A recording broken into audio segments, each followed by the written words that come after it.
자, 봅시다.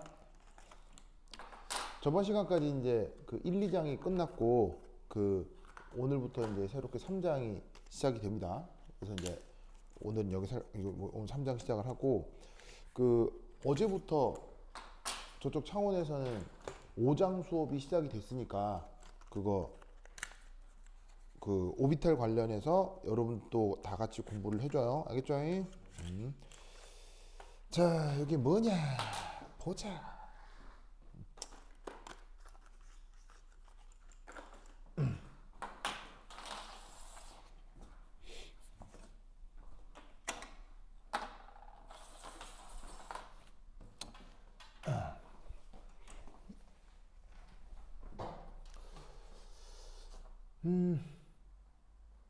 우선 처음 이제 얘기해 볼게 포텐셜 에너지라고 하는 개념입니다.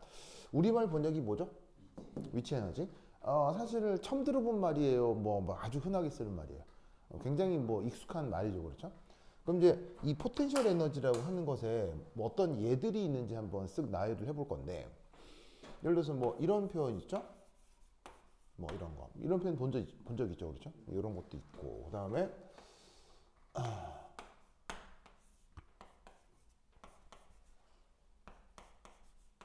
이런 표현도 본 적 있을 거고, 그 다음에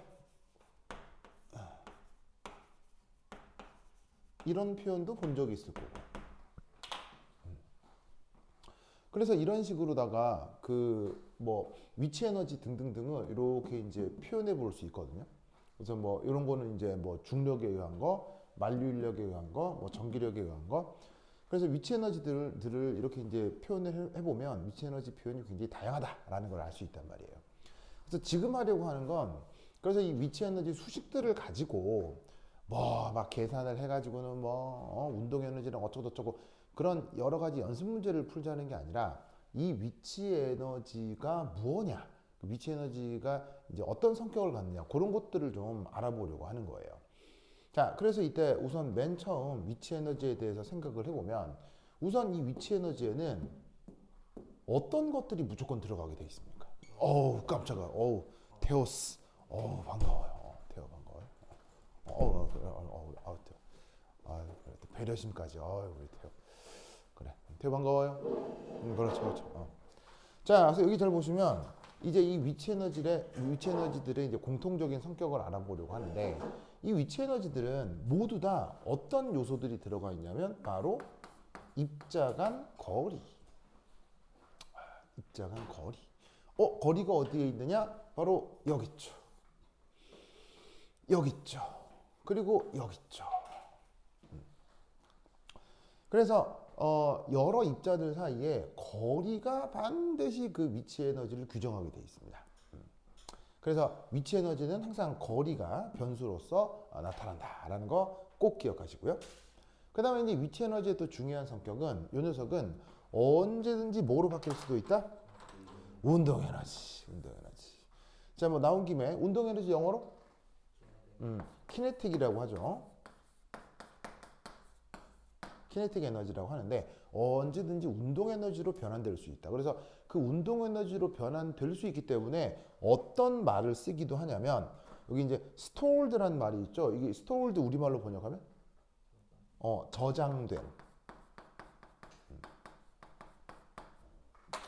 스토어가 이제 동사로 쓰면 저장하다 뭐 이런 뜻이 있죠. 그래서 저장된 에너지라는 말을 쓰기도 해요. 그래서 운동 에너지로, 위치 에너지가 운동 에너지로 변환된다. 이게 우리가 막 뭐 평소에 쓰던 말 중에 무슨 에너지 보존 법칙이라고 하는 게 있죠. 바로 뭐 그렇지, 역학적 에너지.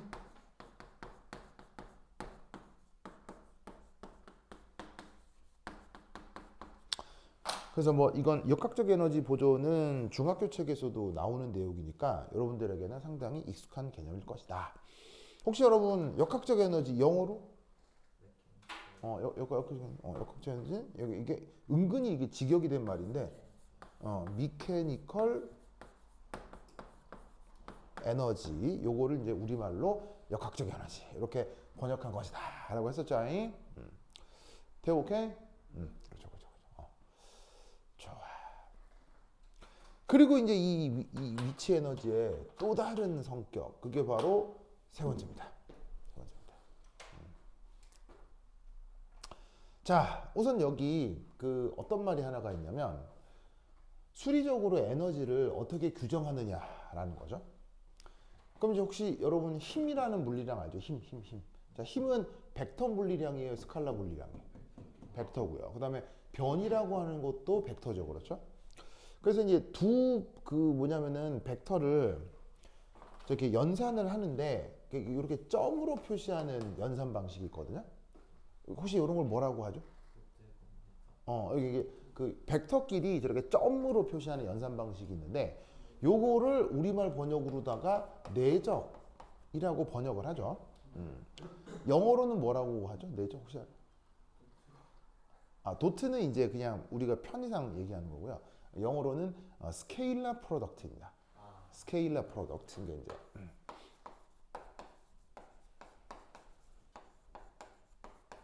프로덕트가 우리말로 그냥 곱하기거든요. 곱하기. 그래서 그 벡터끼리 내적하면 벡터가 됩니까? 스케일러가 됩니까? 벡터끼리 내적하면 벡터 아니고 스케일러가 되죠. 그래서 스케일러를 만들어낸다는 뜻으로 스케일러 프로덕트라고 이제 합니다. 그래서 이렇게 이제 외력에다가 변이를 내적한 걸 그걸 물리학에서 에너지로 정의한 거라고요. 아시겠죠? 자, 그런데 이 외력이라고 하는 게 항상 일정하게 작용해요. 순간순간 변할 수도 있어요.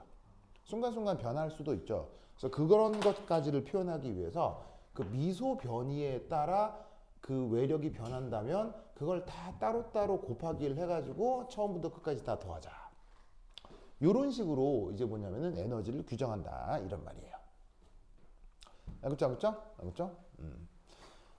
그러면 물리학에서 언급하는 이 외력이라고 하는 것은 사실은 몇 가지 없어요. 물리학에서 얘기하는 외력은 굉장히 다양해요.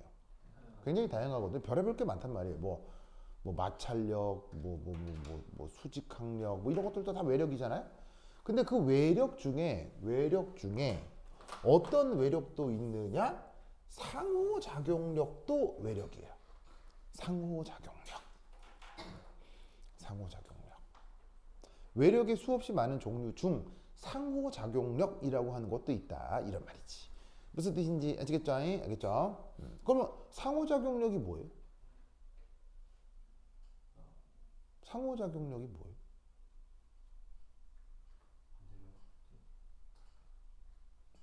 그래서 이제 영어 표현으로는 인터랙션 혹은 뭐 인터랙티브 포스 이렇게 이렇게 쓰거든요. 그러면 정작 상호작용력이라고 하는 게 뭘 얘기하는 거냐? 상호작용이 뭐야? 상호작용. 뭐 되게 또 어려운 말로 쓸 수도 있겠지만 물리학적으로 현상적으로 생각하면 상호작용력은 이거예요, 그냥. 인력 아니면 청력이요.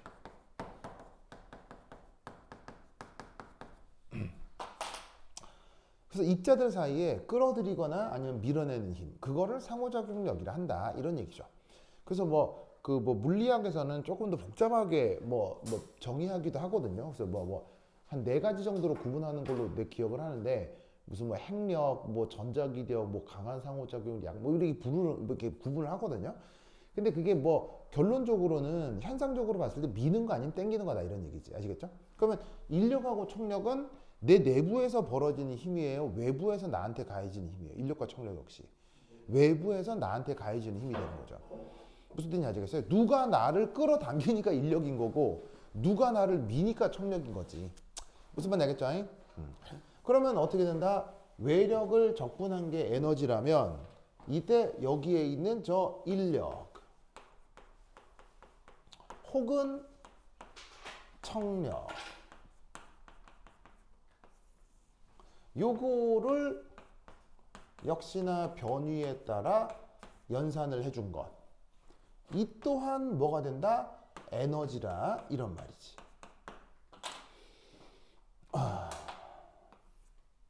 왜냐하면 이 상호작용력도 뭐의 한 종류니까 외력이니까. 그런데 하필 그 외력 중 인력하고 청력인 상호작용력을 연산을 해준 걸 그걸 하필 뭐라고 부른다? 위치 에너지라고 하는 거예요. 무슨 뜻인지 아시겠죠? 그래서 인력하고 청력을 에너지로 표현한 것, 요것을 위치 에너지라고 한다. 뭔가 알겠죠? 알겠죠? 오케이, 됐다. 그래서 이제 뭐 아직은 언급하고 있지 않지만 나중에 이제 배울 개념 중에 그 이상기체다 라고 하는 이런 말을 나중에 배우게 될 거거든요. 아마 여러분들이 어디선가 화학을 먼저 공부해서 알고 있는 말일 수도 있고. 그럼 이제 이상기체라고 하는 건 이제 기체 분자하고 기체 분자 요 사이가 저런 식의 인력이나 청력이 이상기체에는 나타나는 거예요? 없는 거예요? 성분 사이에 인력이나 청력이 없는 걸 이상기체라고 정의하거든요. 그래서 요건 나중에 조금 더 자세히 나중에 하겠지만, 그럼 결국 이상기체에서는 인력도 없고 청력도 없다라고 하면 이 부분이 뭐가 되는 거예요? 0이 되는 거죠. 그러면 0 적분하면 뭐가 되죠? 0을 적분하면 뭐가 돼요?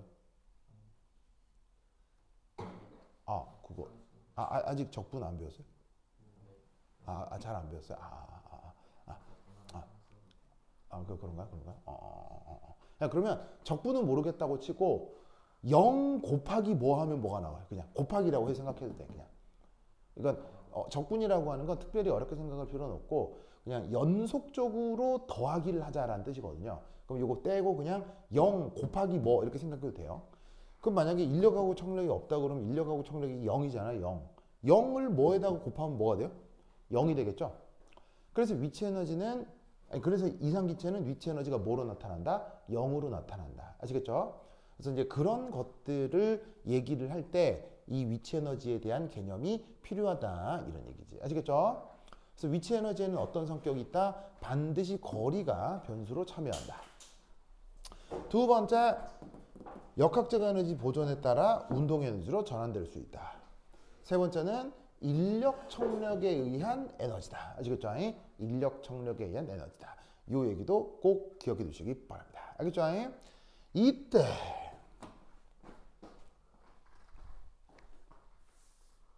이게 또 이제 벡터 연산을 하려면 요런 녀석의 벡터의 방향 이런 게 중요해요, 안 중요해요? 굉장히 중요하죠, 그렇죠? 네, 중요하죠. 그래서 인력을 규정하고 청력을 규정하는 방향적 관점에서 이제 얘를 이렇게 막 계산을 하면 물리학적으로 이제 어떻게 되느냐, 이게 인력 중 만약에 only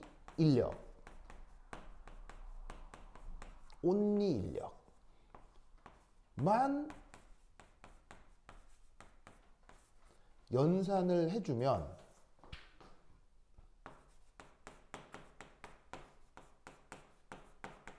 이게 항상 음수로 표현됩니다. 그리고 only 청력으로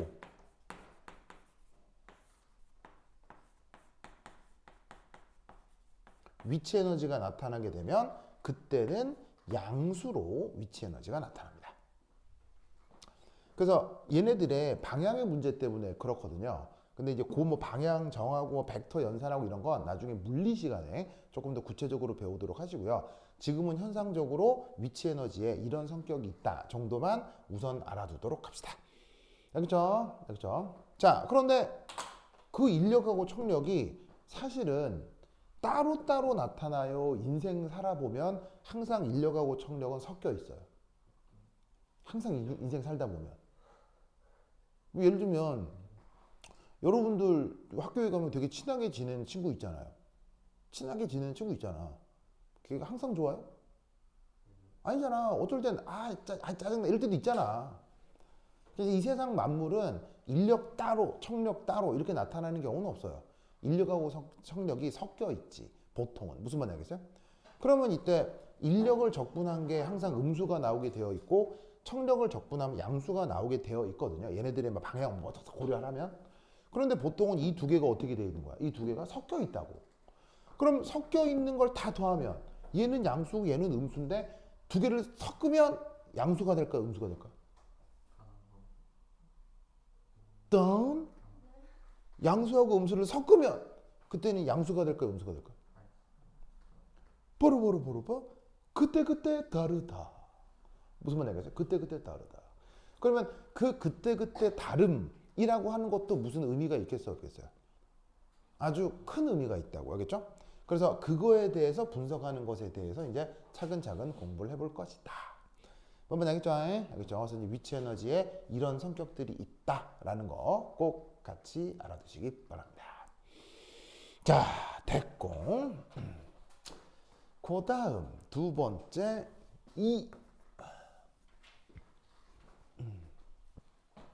두 번째 방향 표현.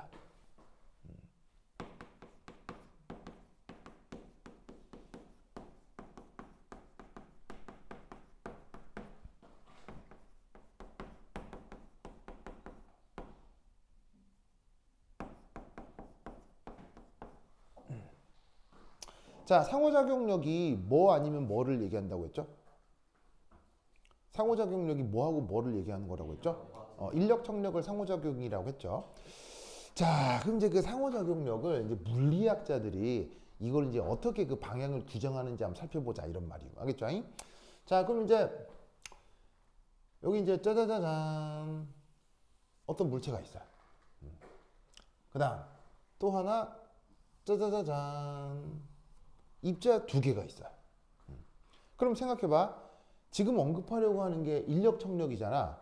인력 청력이 나타나려면 반드시 입자가 몇 개 이상이어야 될까? 인력 청력이 나타나려면 입자는 반드시 두 개 이상이어야 되겠죠. 그렇죠. 무슨 말이겠어요? 혼자 있는데 인력 청력이 있을 수는 없잖아. 그지? 그럼 이 말은 무슨 말이야? 전 우주에 만약에 어떤 입자가 정말 딸랑 한 개 있다. 라고 하면 걔 위치 에너지 얼마? 0. 무슨 말인지 알겠죠? 홀로 있는 입자는 인력 청력이 나타날 수 없기 때문에 위치 에너지도 없는 거야. 알겠죠? 자, 그러면 이제 적어도 입자가 두 개 이상이 되니까 가장 간단한 입자 두 개를 가정해보자 이런 말이지. 그러면 물리학자들은 입자가 두 개가 나타나면 무조건 둘 중에 하나를 시점으로 잡아요. 시점. 그럼 나머지는 무슨 점 하면 되겠어? 나머지는 시점 말고 뭐라고 하면 되겠어? 시점 말고 뭐라고 해? 종점이라고 하지. 종점. 좋아. 형규 시점 종점이란 말 알죠? 네. 그래요? 그래. 좋아. 자, 어쨌건. 자, 그러면 이제 시점과 종점을 딱 규정하면 이때 물리학자들은 또 어떻게? 시점에서 종점까지의 벡터를 항상 딱 정의합니다. 자, 그리고 시점하고 종점은 정해져 있어요? 내 맘대로 정할 수 있어요? 시점과 종점은 내 맘대로 정할 수 있어요. 무슨 아무렇게나 정할 수 있어요. 그래서 적어놓은 저 시점하고 종점을 반대로 정해도 상관없어요. 아시겠죠? 그래도 지금 언급하려고 하는 내용이 동일하게 규정됩니다. 아시겠죠? 아무렇게나 잡아도 상관없어요. 그래서 눈에 보이는 거 아무거나 하나 시점, 나머지를 종점. 그럼 이제 시점에서 출발해서 종점에서 끝나는 어떤 벡터를 하나를 정하는데 그 벡터를 물리학에서는 뭐라고 부르느냐? 얘를 방향 벡터라고 합니다. 얘를 방향 벡터라고 합니다. 그러면 이 방향 벡터가 향하는 방향을 물리학에서는 플러스 방향이라고 규정을 하는 거예요. 뭐만 알겠죠? 알겠죠? 태워 알겠니? 그래. 그러면 이때 이 두 입자 사이에 뭐가 나타날 수 있느냐? 바로 둘 사이에 짜잔 청력이 나타날 수도 있고 그 다음 짜잔 인력이 나타날 수도 있다 이런 말이지. 맞나요? 맞습니까? 그러면 청력은 서로 밀어뜨리는 힘이죠. 그죠? 밀어뜨리는 힘이죠. 그럼 잘 봐봐. 이 청력이 향하는 방향은 누구의 방향이랑 같아? 방향 벡터의 방향이랑 같지. 그래서 청력을 플러스 방향으로 규정하는 거예요. 무슨 말 알겠죠? 알겠죠? 그러면 인력은 무슨 방향으로 정하면 되겠어? 반대니까 마이너스 방향이지. 뭐만 알겠죠? 알겠죠? 그러면 아까도 얘기했듯이 인력만 나타나고 청력만 나타나는 경우는 없다고 했어요. 항상 인력하고 청력은 뭐하다? 섞여 있다고. 이 세상 만물은 다 섞여 그렇단 말이야. 무슨 말인지 알겠죠? 그러면 일단 그 인력과 청력에 무슨 어떤 걸 생각을 해보려고 하냐면 합력을 한번 나타내 보고 싶어. 합력을 한번 나타내 보고 싶어.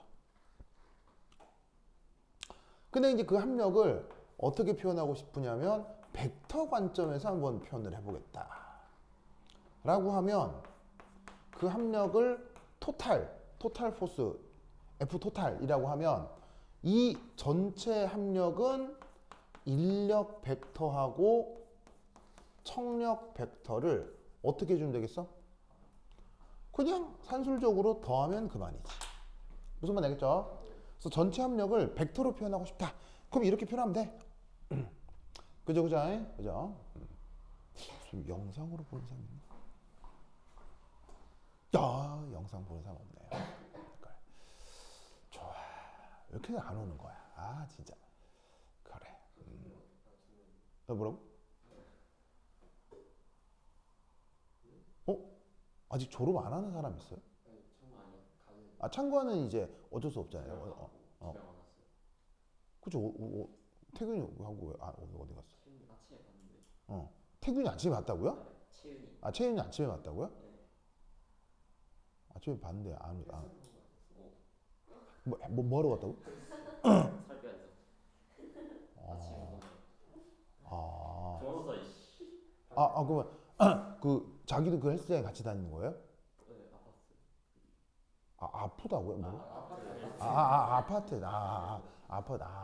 거기서 둘이 같이 운동하고 온 거예요? 네. 오, 알겠습니다.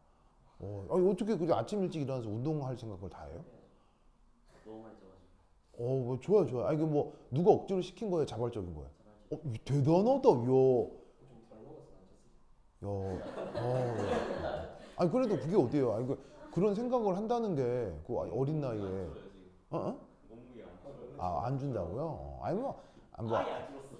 바람이 그럼요. 없어 그냥. 원래 처음에 안 준다는 얘기야. 처음일 때랑 바뀐 게 없어. 좋습니다. 좋아.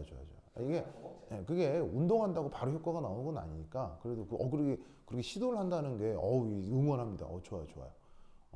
근데 채윤이가 아침에 운동했는데 지금 안 오는 거는 얘기죠. 참, 네. 알겠습니다. 태균이는 왜 안 와? 태균이는 학교 갔나? 아니, 2월 달에 2월 달에 가죠. 2월 달에. 왜 안 와 이거? 그냥 자는 거. 그냥 잔다. 알겠습니다. 영상을 아직 안 보고 있어요. 이상한 것들 진짜. 좋아요. 자, 어쨌건. 자, 그래서 이제 인력과 청력이 다 같이 나타날 때 합력을 벡터로 표현하면 이건데, 근데 사실 여러분 벡터 배워봐서 알지만 벡터를 이렇게 표현하는 건 표현할 수 있지만 실제로 계산하는 건 편해요, 상당히 불편해요. 벡터를 연산하는 건 상당히 불편하잖아요. 방향까지 고려되어 있으니까. 그래서 어떻게 되냐면 가능하다면 이 벡터 표현을 어떻게 스칼라 표현으로 주로 바꿔서 표현하는 경우들이 있죠. 그래서 스칼라로 바꾸면 그냥 오히려 연산하기가 편하니까요. 그래서 이제 이때 얘네들의 스칼라 크기로만 표현을 하면 이 F 토탈 이게 인력의 크기와 청력의 크기 이 둘을 어떻게 한 것이랑 같겠냐는 거예요. 바로 항상 인력 청력이 동시에 나타날 때 합력은 마이너스 인력의 플러스 청력으로 표현이 된다 이런 말입니다. 그건 왜 그러냐? 바로 인력의 방향을 마이너스로 규정하기 때문이에요. 청력의 방향을 플러스로 규정하기 때문인 거죠. 그래서 항상 합력의 크기를 표현할 때는 마이너스 인력 더하기 청력이 된다 라는 것을 꼭꼭 기억해 두시기 바랍니다.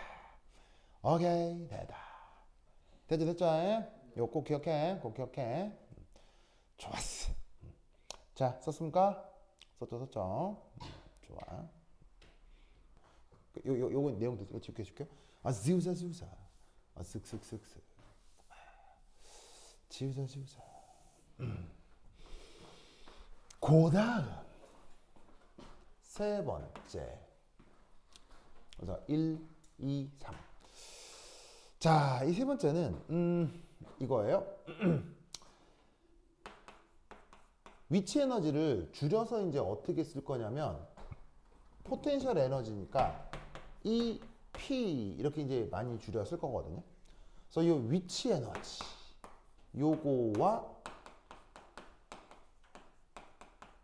상호작용력 요 사이의 관계가 있습니다. 수리적 관계. 수리적 관계.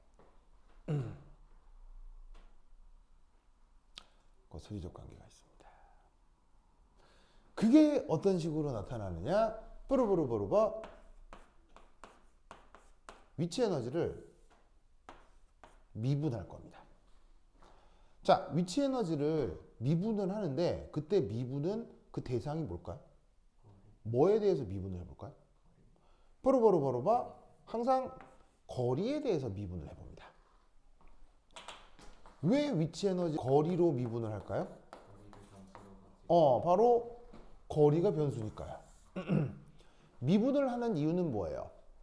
어떤 함수가 있을 때 그걸 미분하는 이유가 뭐예요? 이 함수에 그 변수가 얼마나 영향을 주느냐 그걸 알아보기 위해서 미분이라는 테크닉을 쓰잖아요. 그러니까 그 함수가 어떤 변수를 갖고 있는지가 파악하는 게 그게 우선이라고. 그래서 위치 에너지의 변수가 항상 뭐라고요? 거리니까 거리에 대해 미분을 해보자.